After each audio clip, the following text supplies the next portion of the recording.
In a lot of our markets, we're undersupplied on inventory. And the problem we run into when we're talking to a seller who does want to make a move is that they're afraid if they put their property on the market, it's going to sell too quickly and they won't be able to find what it is they're looking for. And yet they're still out there looking at properties, and we got agents driving them around, and they're caught in this sort of weird space where even if they saw something, they're not in a position to buy it.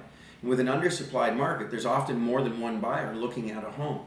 So it's not like the agent could write up an offer that was conditional on the sale of a purchaser's property and get the seller to accept it. It's always a problem.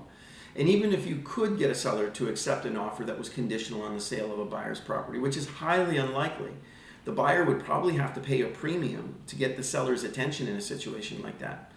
So what do you do? Well, let me give you an example. Let's pretend, just for argument's sake, somebody's selling a $400,000 home and buying a $500,000 home. They want to get something that's a little bigger, and they can't buy the next property until they sell theirs, because in the industry we refer to that as frozen equity.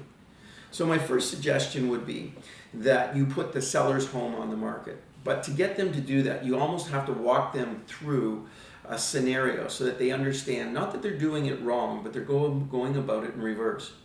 For instance, if they were to go out and look at properties this week, say 500,000, and they saw something they really liked, they were really in love with it, they'd want to make an offer. And if the home was 500 in an undersupplied market and with conditional on the sale of their home, they're probably going to have to pay 520, 530, maybe 540 for that house. So they've given up a lot of their negotiating power by being conditional. But here's the second part of that situation that makes it even worse. Their $400,000 property, they're going to have to sell really quickly so that they don't miss out on the house they love. Now, the only way to sell something fast is to reduce the price.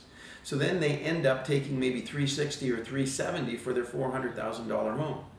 Again, not that they're going about it, not that they're doing it wrong, but going about it in reverse. This could be costing them an extra $50,000 or $60,000. What you want to say to them is, what if there was a way that I could show you how to get the best price for yours and negotiate the best deal on the one you were buying? Would you be interested? What I'd recommend you do is put your home on the market now at $400,000, and I'd recommend you hold out until you get the offer you want.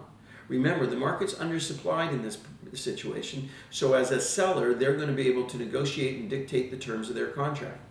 What I would recommend they do is reserve the right to rent the property back off the buyer, say for another 60 or 90 days. That would put them in a cash position, assuming that you got them pre-qualified, so when they go in to buy the $500,000 home, they're going to be able to negotiate a great price on the one they bought. They're going to be able to line that date up with the one they're selling. They will have gotten the best price on the one they've sold. So what are we really looking at here? This is called using a rent back. And you should make yourself familiar with this, so when a situation presents itself, you're going to have a solution that's going to work for your clients.